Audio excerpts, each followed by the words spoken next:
तो दोस्तों, स्वागत है आपका हमारे इस YouTube चैनल में जिसका नाम है उत्तम ऑनलाइन क्लासेस। जैसा कि कल हमने देखा था औसत वेग और औसत चाल के बारे में, आज उसी से संबंधित एक न्यूमेरिकल क्वेश्चन उठाते हैं।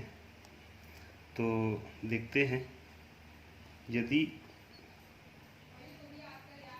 यदि एक व्यक्ति 1 मीटर तक 2 मीटर पर सेकेंड की चाल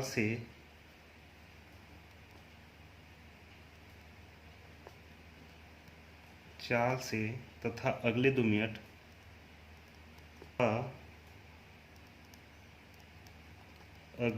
मिनट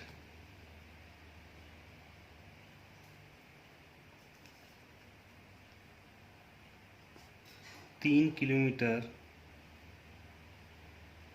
पर सेकेंड की चाल से गति करता है कि चाल से गति करता है, तो व्यक्ति का औसत चाल ज्ञात कीजिए। तो व्यक्ति का औसत चाल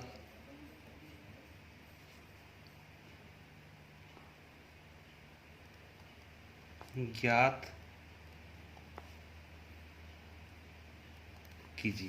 तो देखते हैं, सबसे पहले देखते ये हैं कि क्वेश्चन में क्या क्या दिया है। तो दिया है तो 1 मीटर तक 2 मीटर प्रति सेकेंड की चाल से, मतलब ये सॉरी सर, कुछ मिस्टेक हो गया है, मीटर नहीं मिनट है। 1 मिनट है और ये 2 मिनट है। तो यहाँ पे समय t1 बराबर कितना दिया है, 1 मिनट, और t2 बराबर दिया है 2 मिनट। अब मिनट को हम लोग किस में चेंज कर लेते हैं, सेकेंड में चेंज कर लेते हैं, क्योंकि समय का मात्रक क्या है, सेकेंड है SI पद्धति में।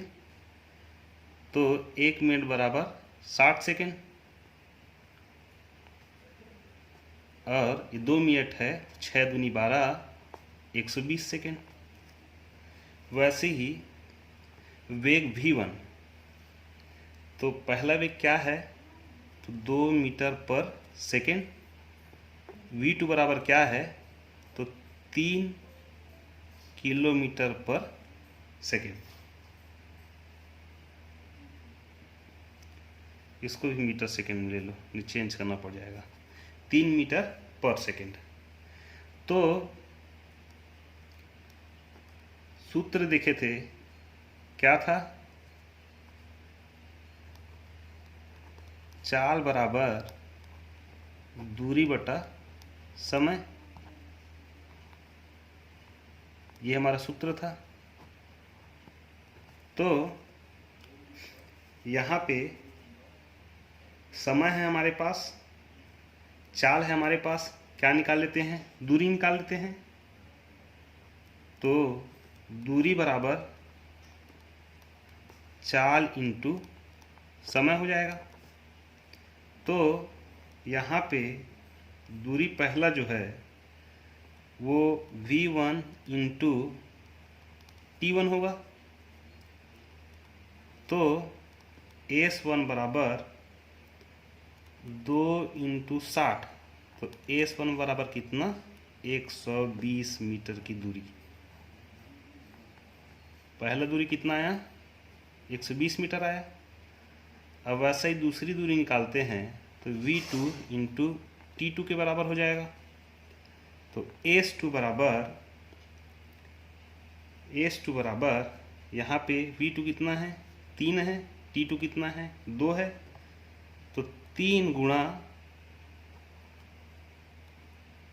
120 बराबर, तो s2 का मान कितना आ जाएगा, 360 मीटर। अब देखिए, निकालना क्या है अपने को, औसत चाल निकालना है, तो औसत चाल बराबर क्या होता है, चली गई कुल दूरी, कुल लगा समय या कुल समय अंतराल। यही था हमारा औसत चाल का सूत्र।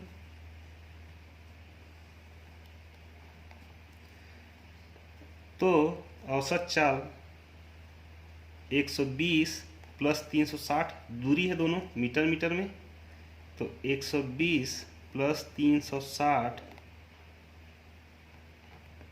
बटा समय कितना है, 60 प्लस 120 सेकेंड है। तो ये कितना हो जाएगा, 480 बटा 180, एक शून्य से एक शून्य कैंसिल, 2 × 18, 2 दूनी 4, 2 × 18, 2 दूनी 4, 2 × 18, तो ये 29 पॉइंट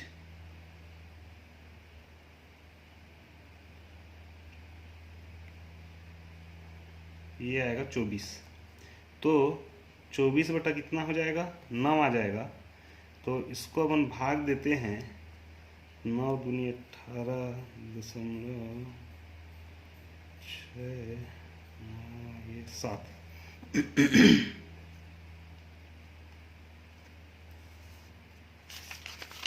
तो ऊपर दोनों को जोड़े और नीचे को जोड़े तो कितना है, 480 बटा 18, 180, एक शून्य से एक शून्य कैंसिल, 2 × 18 और यह आया 24।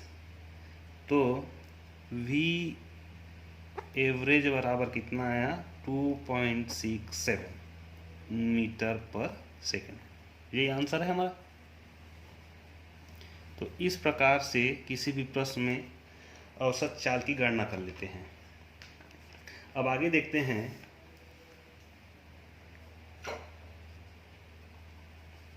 एक समान सरल रेखी गति, एक समान सरल रेखी गति।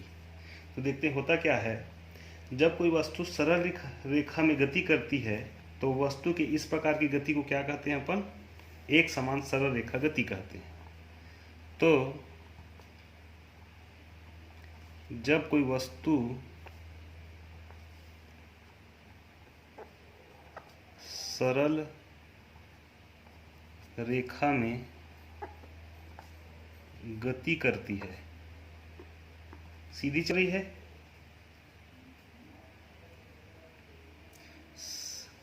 सरल रेखा में,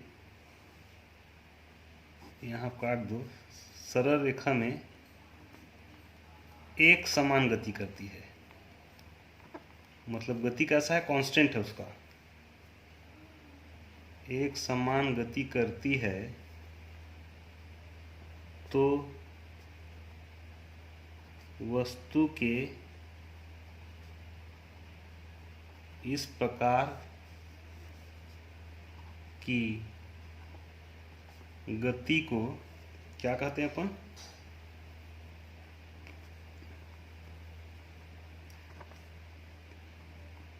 एक समान सरल रेखी गति कहते हैं।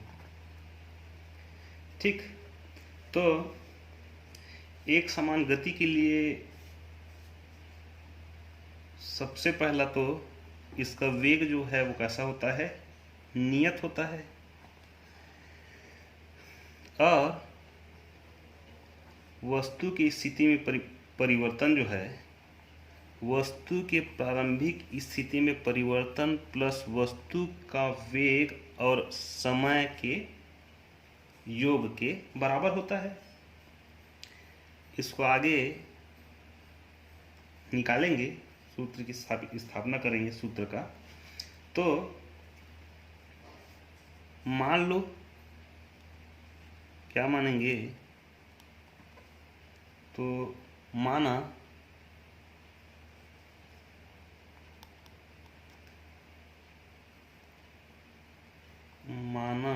t1 समय पर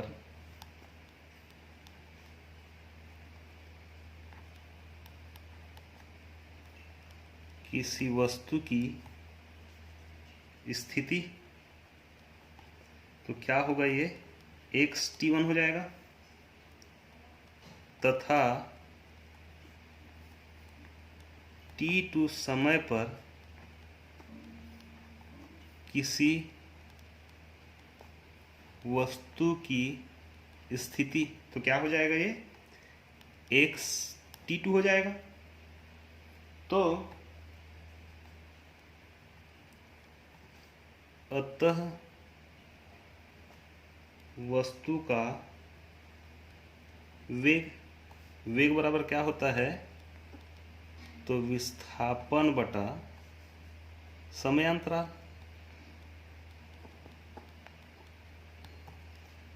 विस्थापन बटा समयांतराल, यही होता है।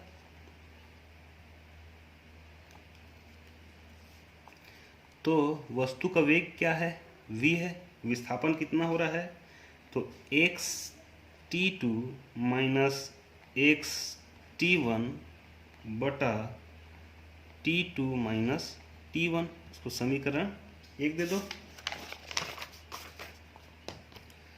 अब ये x t2 minus x t1 बराबर v t1 t2 minus t1, तिर्यक गुणा कर दिए अपन, इसका गुणा इधर कर दिए, बराबर में ये ले लिए, वही किए हैं अपन। तो यहाँ पे ये x t2 को अपने जगह में रहने दो, और ये x t1 इधर ले आप पक्षांतर कर लो, प्लस क्या आ जाएगा, ये v t2 माइनस t1, ये हो गया समीकरण नंबर 2। अब मान लो कि वस्तु जब चलना प्रारंभ किया था तो उसमें समय क्या था, शून्य था, प्रारंभिक समय। जब वस्तु चलना शुरू किया था, जिस समय प्रारंभिक स्थिति थी, जिस समय उसकी प्रारंभिक स्थिति थी, वहाँ समय क्या था, 0 था, और t2 अंतिम समय में उसका जो समय है, t2 अंतिम समय है, उसका समय t के बराबर ले लेते हैं।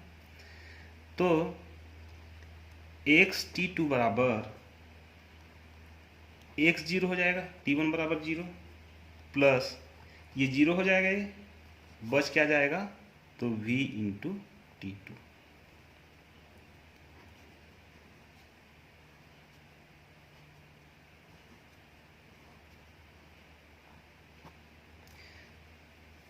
कहने का मतलब ये है, किसी वस्तु की स्थिति में परिवर्तन वस्तु की प्रारंभिक स्थिति और वस्तु के वेग और जो लगा समय t2 नहीं आ गया, मात्र t आएगा ना, t2 बराबर क्या, t, तो t के योग के क्या होता है, बराबर होता है। ये क्या है, एक समान सरल रेखी गति है। अब आगे देखते हैं एक समान गति का ग्राफीय निरूपण। एक समान गति का ग्राफीय निरूपण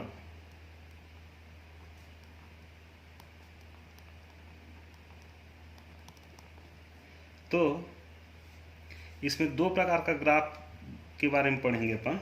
सबसे पहला तो है वेग समय ग्राफ, और दूसरा जो है स्थिति समय ग्राफ।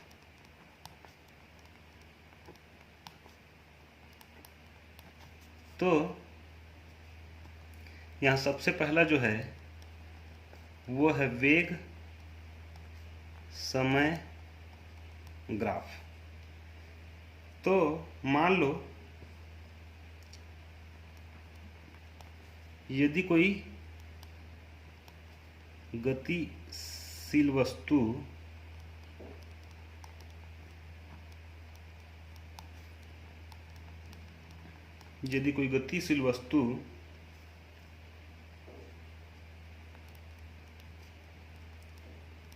एक समान गति कर रही है तो उस स्थिति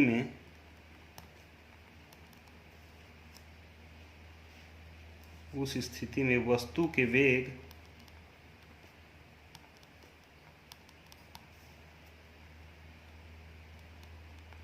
और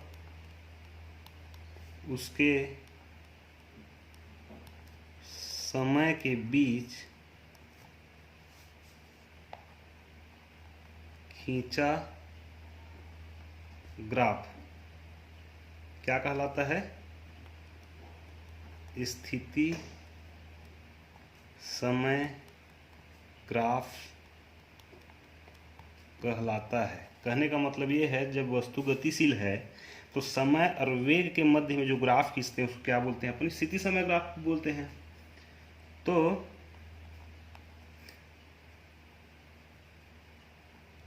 वेग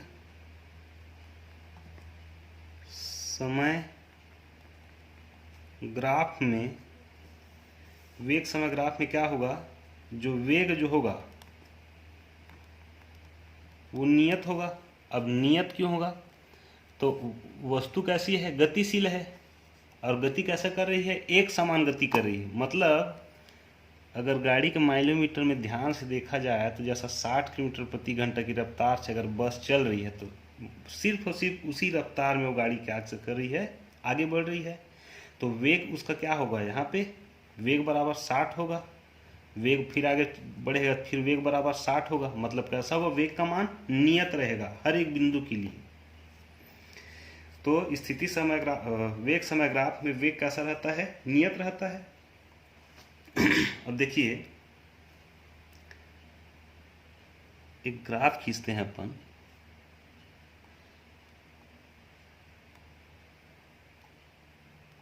एक अक्ष में अब ले लेते हैं अपन समय को, और वाई अक्ष में किसको लेते हैं? वेग को लेते हैं। ये अक्ष वाई अक्ष है, ये अक्ष एक्स अक्ष है। इसमें किसको लेते हैं?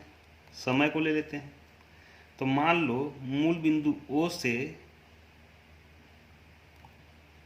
T1 दूरी पर कोई वस्तु जो है ये दूरी तय की है, और T2 समय में वो वस्तु कहाँ पे पहुँच गई? बिंदु B पर पहुँच गई। अब दोनों का वस्तु का वेग कैसा है? नियत है। नियत है तो हमें एक सीधी सरल रेखा में क्या सीधी सरल रेखा प्राप्त होगी। तो अब इसको A को आगे बढ़ाते हैं तो एक बिंदु मिलता है A डैश, और B को जब आगे बढ़ाते हैं तो मिलता है B डैश।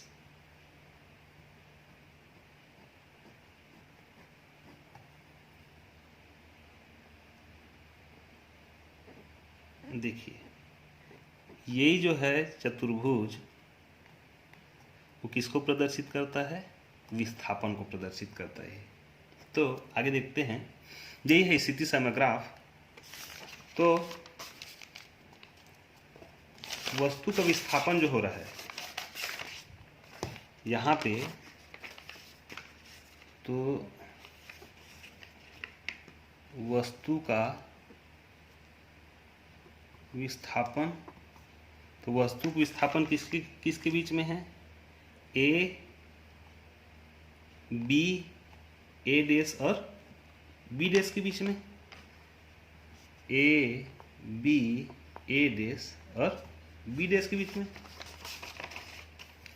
तो मान लो फिर, माना T1 समय में वस्तु की स्थिति जो है वो क्या था, x t1 था, तथा t2 समय में वस्तु b की स्थिति। तो ये क्या हो जाएगा, x t2 हो जाएगा। तो वेग बराबर क्या होगा, तो स्थिति में परिवर्तन बटा समय अंतराल, यही होता है। इसको दे दो समीकरण नंबर 1। अब इसको तिर्यक गुणा कर दो, इसका गुणा इधर कर दो, तो क्या आ जाएगा, x t2 minus x t1 बराबर v t2 माइनस t1, यही प्राप्त हो जाएगा। इसको दे दो समीकरण नंबर 2। अब देखते हैं ग्राफ से, ये t1 है और ये t2 है, वो बराबर किसके है, AB के बराबर है। t1 t2 माइनस t1 किसके बराबर है, AB के बराबर है। अब वेग जो है वो a डैश और b डैश के बराबर है। तो यहाँ पे t2 माइनस t1 बराबर है AB के, और वेग बराबर है किसके, a डैश के और b डैश के बराबर है। तो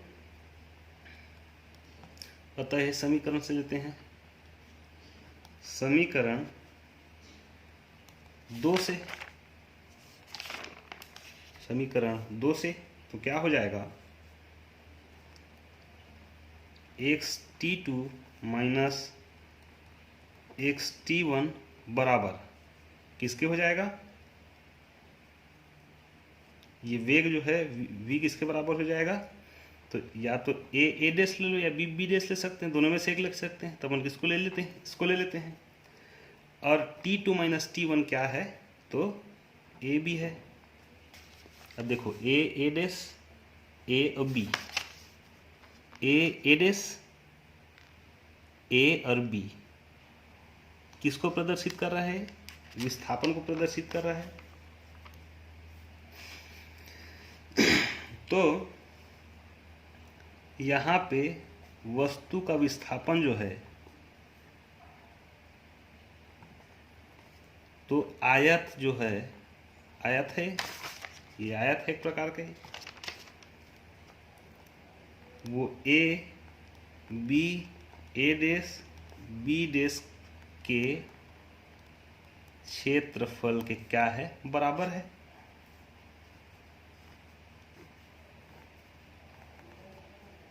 वस्तु का विस्थापन जो है वो आयत के क्षेत्रफल a डैश और b डैश के क्षेत्रफल के क्या है, बराबर है। तो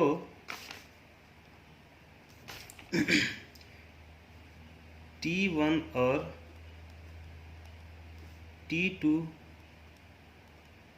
समय के बीच विस्थापन होता है,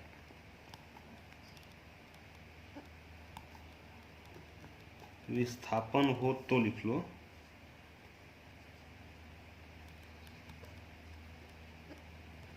वेग समय ग्राफ जो है वो आयताकार